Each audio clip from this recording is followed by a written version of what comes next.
His wife said, "If you don't trust me hanging out with my ex every weekend, maybe we should divorce." What he did next breaks her. "If you don't trust me hanging out with my ex every weekend, maybe we should divorce." Those were the devastating words Jenna hurled at her husband like she was discarding trash. Confident that her beauty, her options, and her rich ex-boyfriend made her bulletproof in their marriage. She had no idea that the quiet man she'd been cheating on for months had already begun orchestrating something that would change both their lives forever. What happened next will make you question everything you think you know about trust, betrayal, and the dangerous game of taking someone's loyalty for granted. Viewers, what will you do if your wife said those words to you? Drop your thoughts in the comments. The plates were still warm on the table when Cole Harrington pulled out his phone. The glow of the screen lit up his tired eyes as he scrolled through updates from colleagues, old classmates, neighbors. And then he stopped. There she was, Jenna, his wife, his partner of 3 years, smiling in a way she hadn't smiled at him in months. Her hair loose, head tilted back in laughter. And beside her, arm slung casually but too close around her waist, was Ryan Brooks. The ex she once swore was her past. The caption beneath the photo was harmless on the surface. "Great night catching up with old friends." But Cole's gut knew better. The way Ryan's hand rested on her hip wasn't friendship. The way her body leaned toward him wasn't nostalgia. It was something else. Something Cole had feared but never dared to confront. He set the phone down slowly. His palms were damp. He waited until Jenna came back from the kitchen, drying her hands with a dish towel, humming some pop song like nothing was wrong.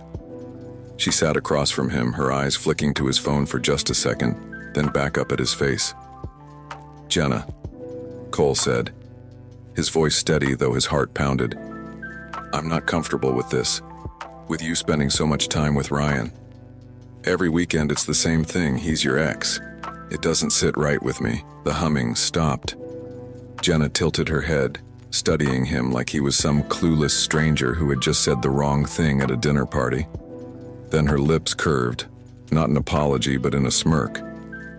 "If you don't trust me hanging out with my ex every weekend," she said, her tone sharp as glass, "maybe we should just divorce." The words hit the room like a slap. The ticking clock on the wall suddenly sounded louder. Cole blinked, searching her face for some sign she was joking, but Jenna's eyes glowed with something colder than anger, contempt. And as if that wasn't enough, she leaned back in her chair, crossed her arms, and delivered the line that would sear itself into his memory forever. "If Ryan hadn't gone broke back then, do you think I'd have married you? He's everything you're not. Now he's rich again, and he wants me back." The room spun. His chest felt tight, like air itself had turned heavy.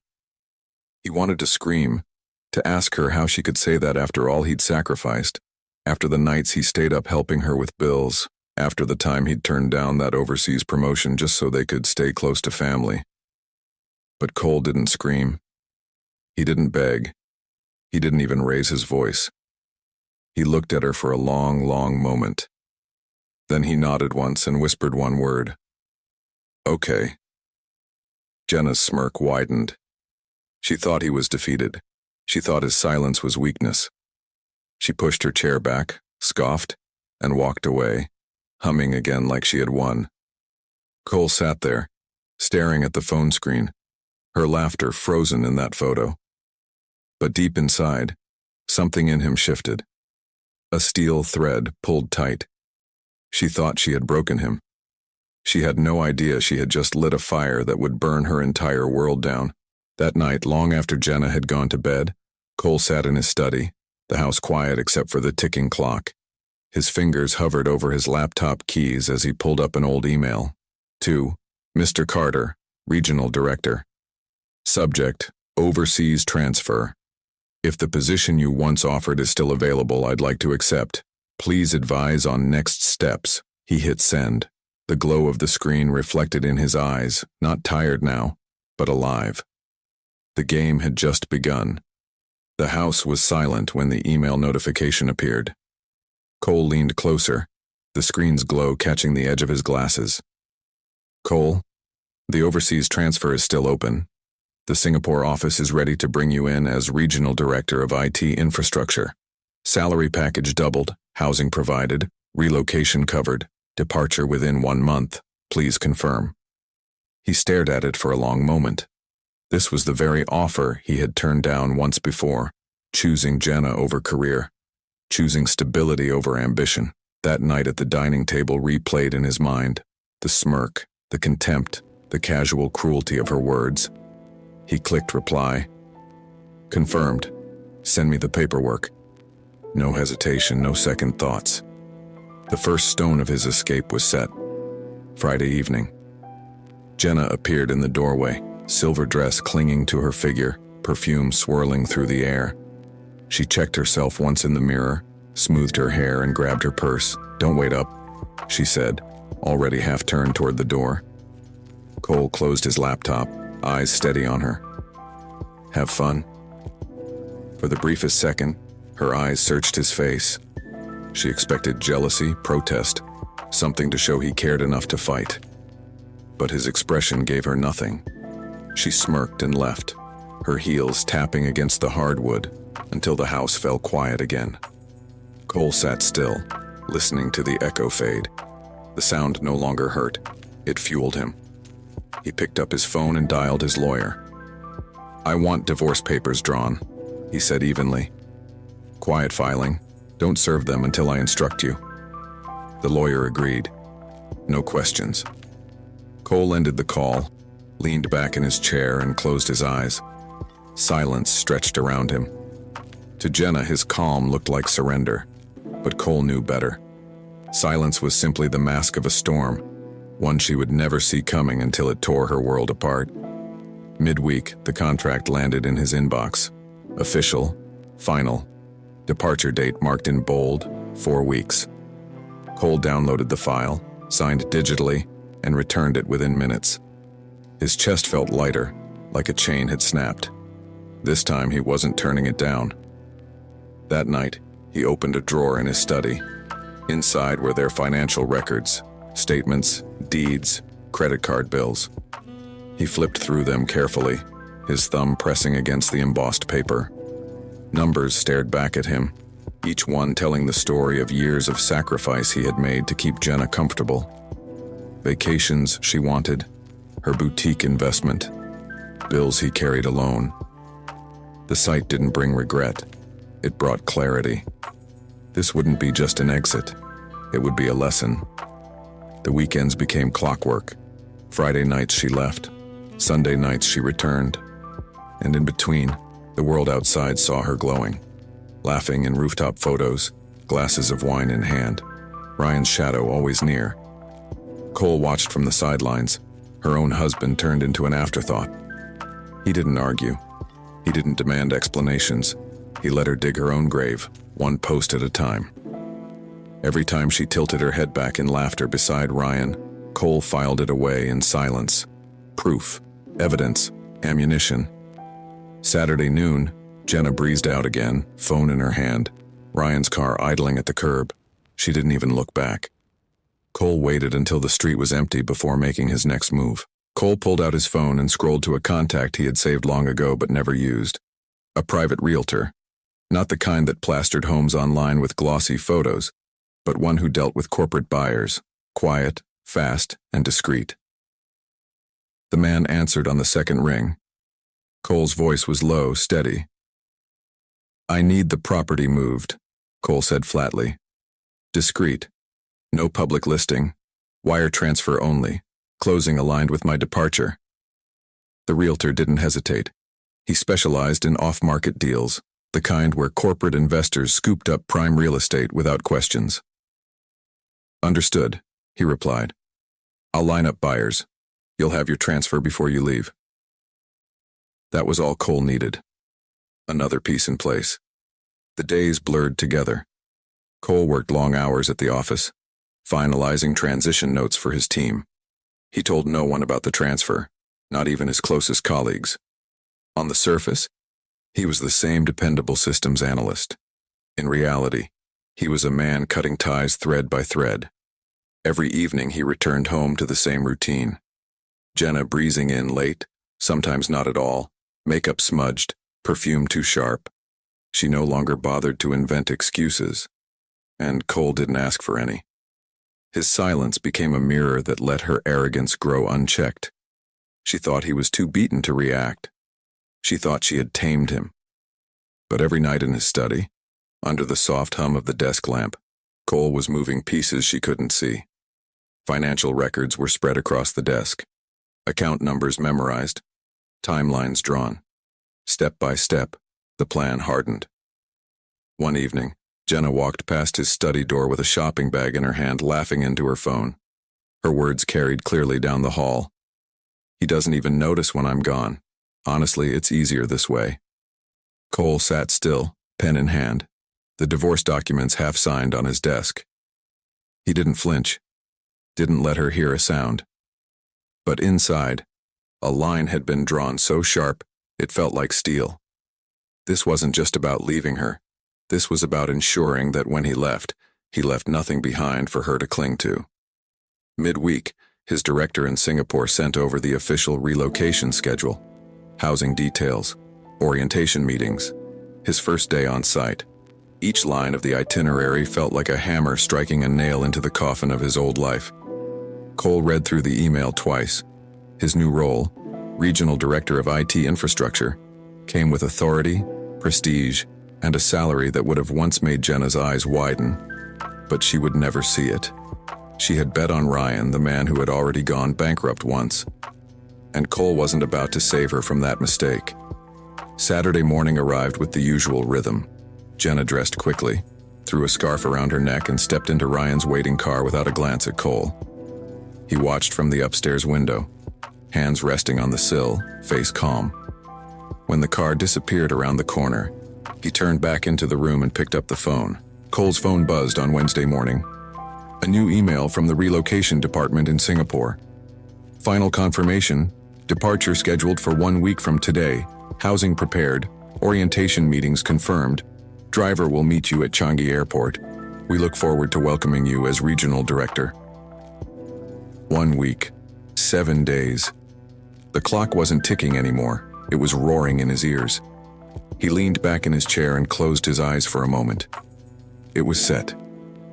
By the time the week ended, he'd be gone. The house would no longer be theirs, and Jenna would be staring at a world she couldn't fix. That night, Jenna came home late, laughing into her phone, Ryan's name flashing across the screen before she silenced it. She set her shopping bags on the couch, tossed her heels onto the rug, and walked past Cole without a glance. She thought silence meant weakness, but Cole wasn't weak. He was patient, and patience was about to become her undoing. Friday night arrived. Jenna stepped into the bedroom in a fitted red dress, perfume heavy in the air. She didn't hide her excitement. Ryan was waiting. Cole sat at the table, reading through one last email from his lawyer. Divorce papers finalized, filed, not served, ready on your command. Cole closed the laptop and looked up just as Jenna walked out the door, suitcase rolling behind her. She didn't say goodbye. He didn't need her to. Saturday morning, he met the realtor downtown. A quiet office, a thick contract slid across the polished desk. Corporate buyer secured, the man said. Cash wire transfer arranged. Closing date set for Friday, same day as your flight. Cole scanned the lines, nodded once, and pushed the papers back. Make it happen. The realtor smiled. It's already done. By the time he drove home, Jenna was already gone again. Ryan's car had picked her up at the curb that morning, her laughter ringing through the open window. Cole watched from the upstairs window as she vanished around the corner, unaware she'd never walk back into that house as its owner again. On Sunday evening, she returned, glowing from the weekend, lipstick smudged at the corner of her mouth. She set her keys on the counter, looked at him with a smirk, and shook her head like he was the fool for staying. Cole rinsed his coffee cup, dried it with precision, and placed it back on the shelf. He walked past her without a word. She didn't deserve words. Later that night, as the city pulsed outside their window, Cole sat on the edge of the bed with his phone in his hand. He scrolled through the calendar again. 6 days left. 6 days until the house no longer belonged to them. 6 days until the accounts were emptied. 6 days until Jenna returned to find her life reduced to nothing but bags on a sidewalk. Cole set the phone down, slid under the sheets, and closed his eyes. Monday morning, Cole stood in the garage, the air heavy with the smell of oil and concrete. The sedan he had driven for years sat on one side, its paint still. Cole's phone buzzed on Wednesday morning. A new email from the relocation department in Singapore. Final confirmation. Departure scheduled for 1 week from today. Housing prepared. Orientation meetings confirmed. Driver will meet you at Changi Airport. We look forward to welcoming you as regional director. 1 week. 7 days. The clock wasn't ticking anymore. It was roaring in his ears.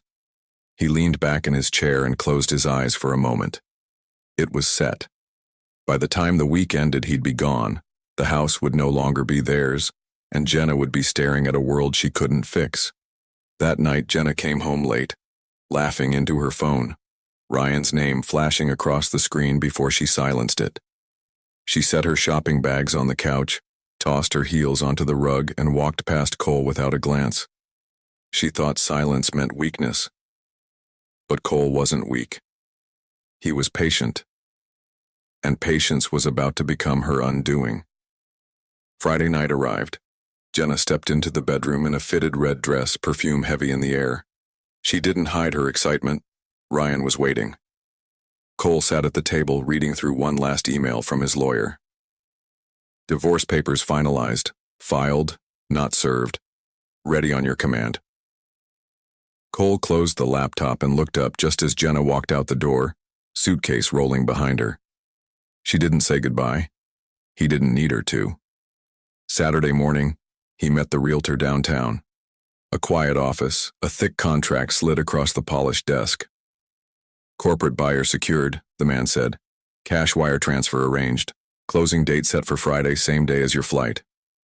Cole scanned the lines, nodded once, and pushed the papers back. Make it happen. The realtor smiled. It's already done. By the time he drove home, Jenna was already gone again.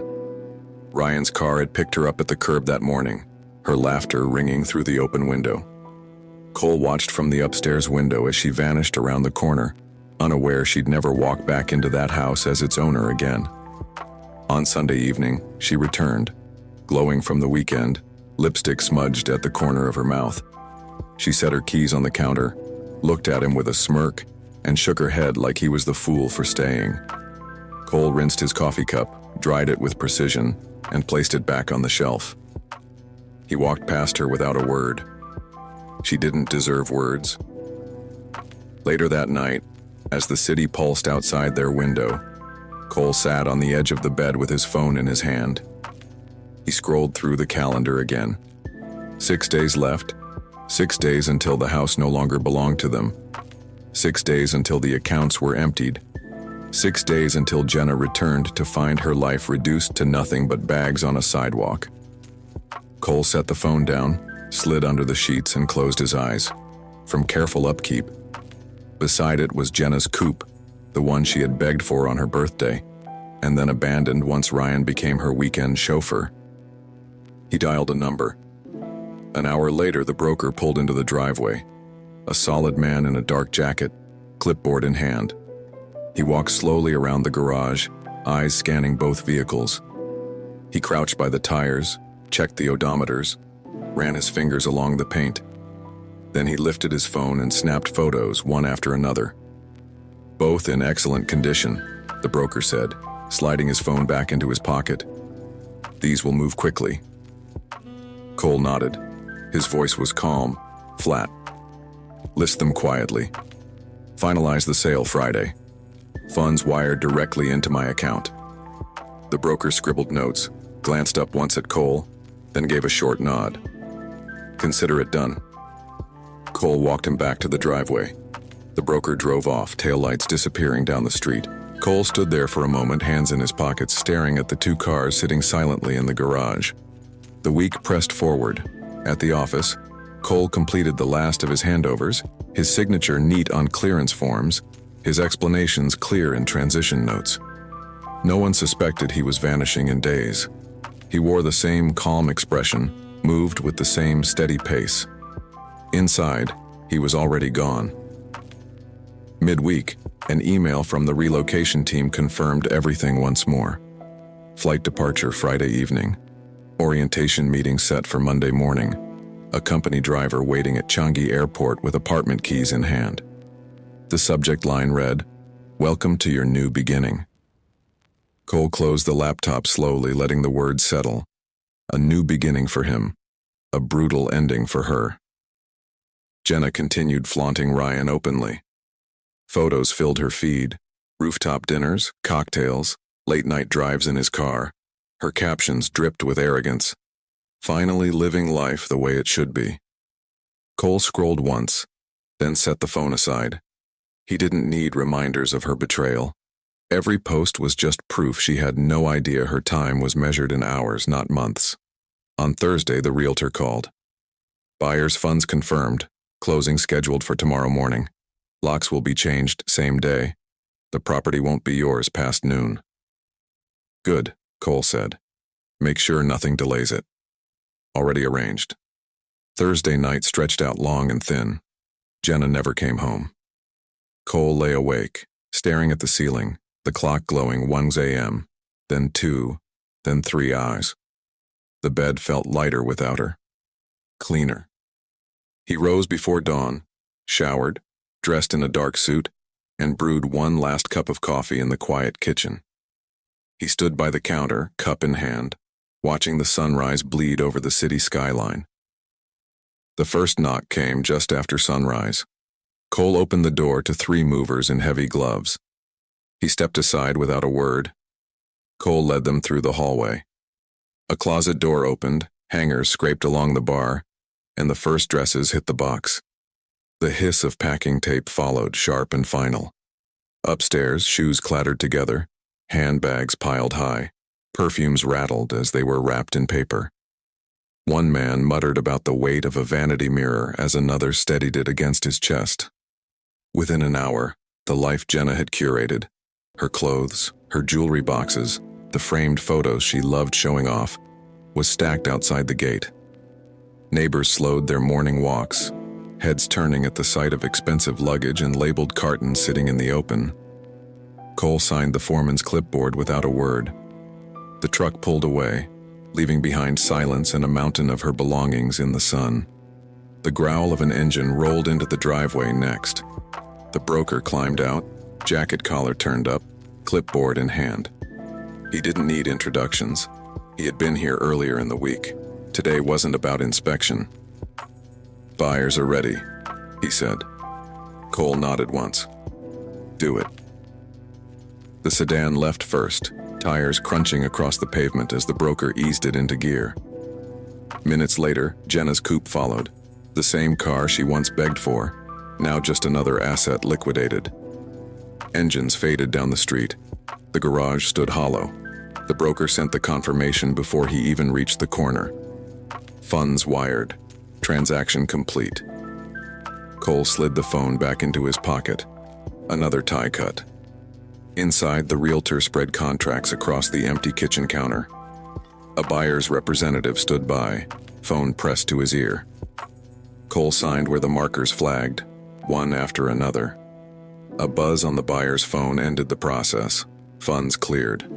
The realtor gathered the papers into a folder, then placed a manila envelope on the counter, keys to a house that was no longer theirs. "The locksmith is on the way," he said. Cole picked up his suitcase and stepped outside. The locksmith's van pulled up minutes later.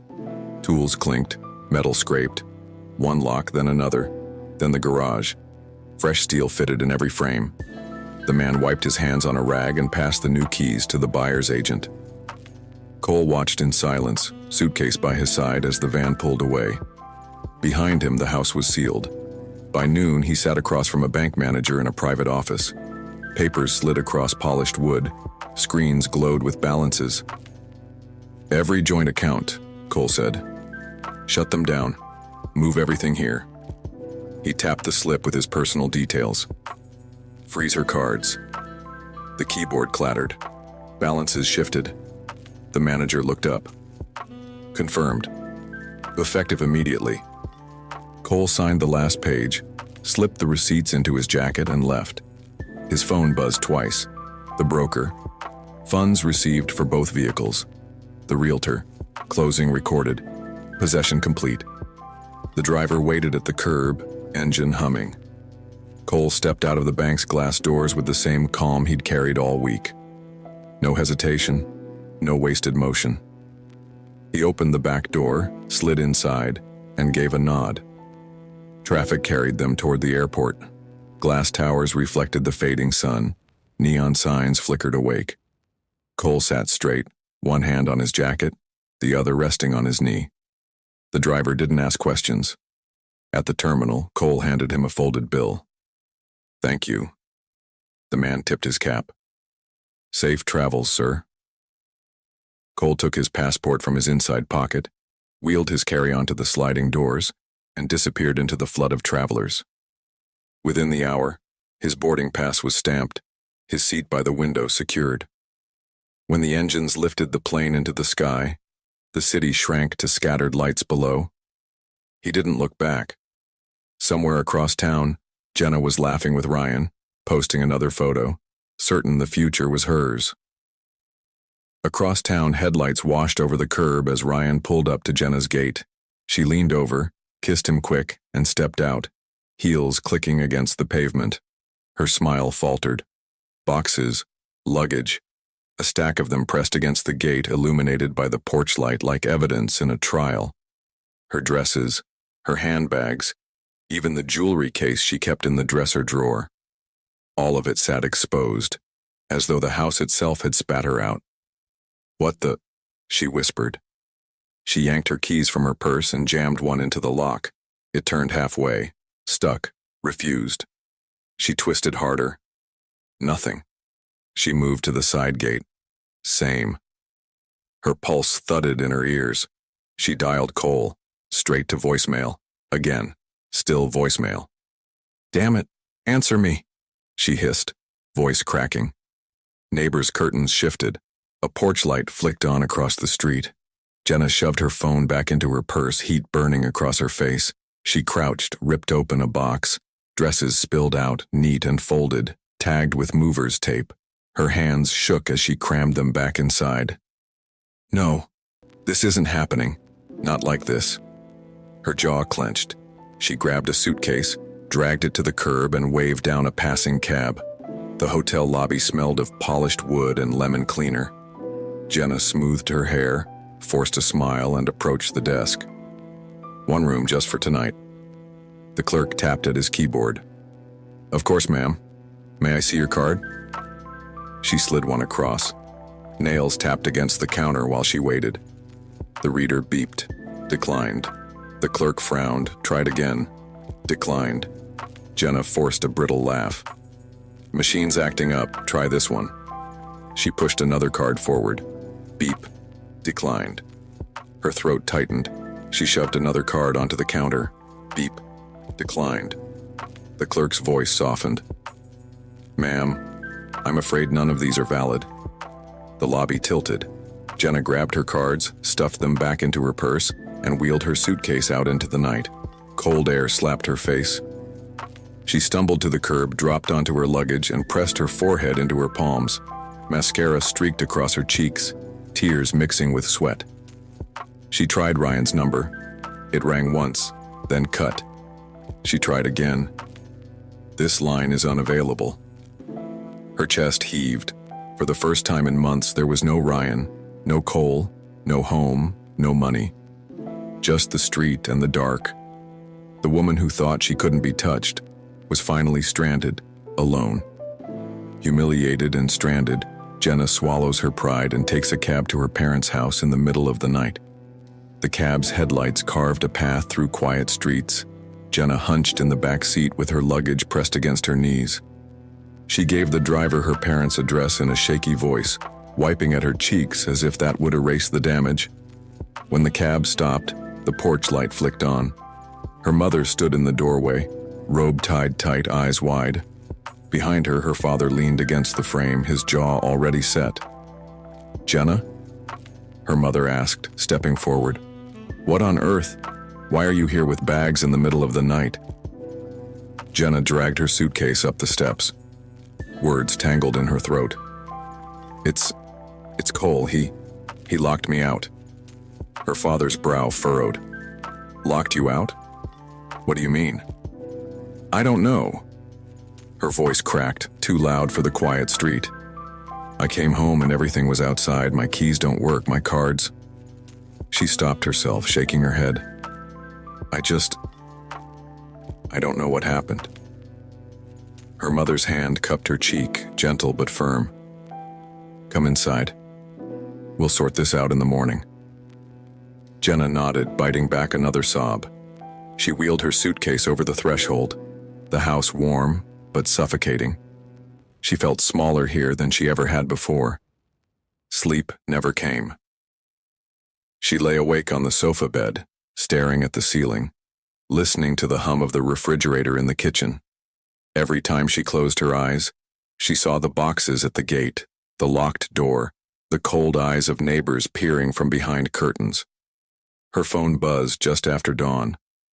The screen lit with an unfamiliar number. She hesitated, then swiped to answer.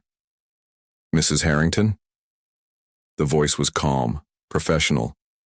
"This is James Keaton, counsel for your husband. I need you to come by my office this morning. There are documents you need to receive." Her chest tightened. "Documents?" "Yes, it won't take long." 10 a.m. The line went dead before she could respond. By mid-morning, she sat stiff in a leather chair across from a tall man in a tailored suit. His office smelled faintly of polished wood and paper. On the desk before him lay a thick envelope, sealed. He slid it across to her. "From Mr. Harrington." Jenna tore it open, hands trembling. The first page was official, heavy with stamps and signatures, divorce papers. The second was handwritten. Her eyes caught the familiar strokes of Cole's handwriting. She read aloud under her breath, voice breaking with each line. "Jenna, you thought my silence meant weakness. You mistook patience for surrender. All this time you believed you were untouchable, parading with your ex while I stood still. But stillness is not the same as defeat. It is the quiet before a storm. The storm has passed now, and it took everything with it. The house you mocked me in, sold. The keys you twisted in vain last night belonged to someone else. The cars you bragged about, driven away, paid for in full. You will never sit behind their wheels again. The accounts you drained with your shopping bags and empty luxuries, closed. Every cent rests in my name alone. The cards in your purse are nothing but plastic now. By the time you hold this letter, I will be thousands of feet above the ocean, on my way to Singapore. A new life, a new beginning. A title and position you once told me I would never have. I was always more than enough. You just chose not to see it. You wanted freedom, Jenna. Now you have it. Freedom from the roof I built, the cars I paid for, the life I carried. Freedom to stand alone beside the man you chose to worship. I wonder how long he'll carry you when the bills come due. This is the last gift I'll give you. The truth. You were never leaving me. I was always leaving you. Have fun with your ex. Cole." The paper slid from her fingers, landing on the desk with a whisper. Her chest heaved. She shook her head as if denying it could undo it. But the stamps on the divorce decree, the ink in his handwriting, the cold finality of his words, they left no room for hope. Her father's voice echoed in her head, the warning he'd given her the night she first brought Ryan around. "Don't play games with loyalty, Jenna. You don't win them." Tears blurred the page. She reached for it again, clutching it with both hands as though she could will the words away. But the ink didn't move, and Cole was already gone. Viewers, this is what betrayal breeds. Silence that cuts deeper than words, and consequences no apology can undo. Tell me, was Cole right to walk away and leave her with nothing? Or should he have shown mercy? Drop your thoughts in the comments. Don't forget to like and subscribe for more interesting and true-to-life stories.